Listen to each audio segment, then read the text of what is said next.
هعمل معاكم النهارده جمبري كريسبي بطريقه سهله خالص، ما بتاخدش وقت وما بتوقفناش في المطبخ كتير، كفر متماسك جدا وزي المحلات بالظبط.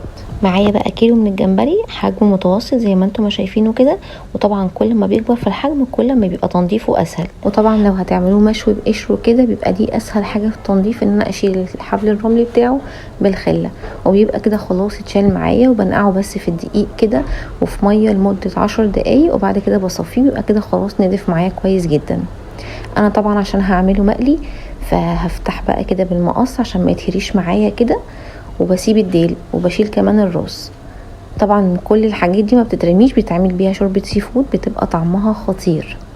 هعمل معاكم واحده كمان من عند كده الراس كده، بروح فاتحاه بالمقص عشان ما يتهريش، وبشيل الكفر بكل سهوله وبسيب الديل بقى بيبقى شكله حلو قوي كده، بيبقى عامل زي الجاهز بالظبط. وبشيل بقى الراس كده بالشكل ده بكل سهوله. والحبل الرملي بقى لو مشيلناهوش بالخله بنشيله بايدينا عادي كده، ويبقى كده خلاص معانا الجمبري جاهز. بشطفه بس كده شطفه بسيطه، وبعد كده بصفيه وابتدي ان انا اعمل التتبيله بتاعتي. وطبعا بقى تتبيله الجمبري مش بتحب الملح الكتير، فبنحط لها نص معلقه من الملح على الكيلو، ومعلقه من الكمون، ومعلقه من الكزبره الناشفه، وبحط كمان معلقه صغيره كده من الشطه لو بتحبوه سبايسي، ومعاهم كمان عصير ليمونتين كبار. بقلبهم مع بعض كويس، وابتدي بقى ان انا انزل الجمبري بتاعي بقى بعد ما اتصفى خالص، واتاكد ان هو اتشرب من التتبيله كويس. وبقلبهم في بعض كده، وكمان معايا بقى 3 فصوص توم هرستهم كويس جدا جدا، وقلبتهم مع بعض كده. والجمبري كمان ما بيتحطش بقى في التتبيله كتير، يدوب بالظبط نص ساعه ويبقى خلاص كده الجمبري اتبل معايا لغايه ما احضر مقادير الكفر بتاعي.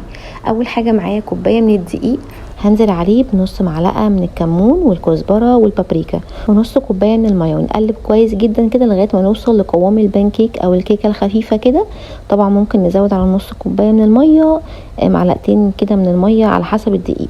هجهز بقى مقادير الخليط الجاف.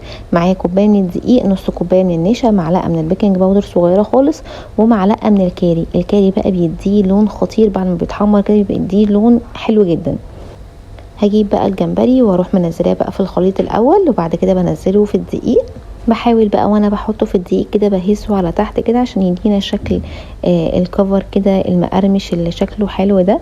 ولو حابين كمان ان انتوا تضعفوا الكفر بنرجعه في الخليط السائل، وبعد كده بنرجعه في الدقيق تاني.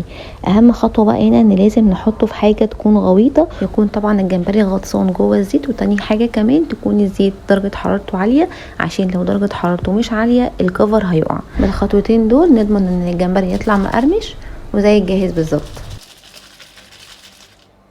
3 دقايق وبيكون خلاص استوى معايا، او اول ما لونه يديني اللون الذهبي يبقى خلاص كده اخرجه على طول.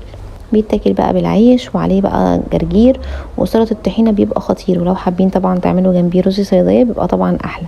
جربوا الطريقه دي وقولوا لي ايه رايكم، وبالف هنا. ولو عجبكم الفيديو لايك وسبسكرايب، وان شاء الله نتقابل في فيديو جديد.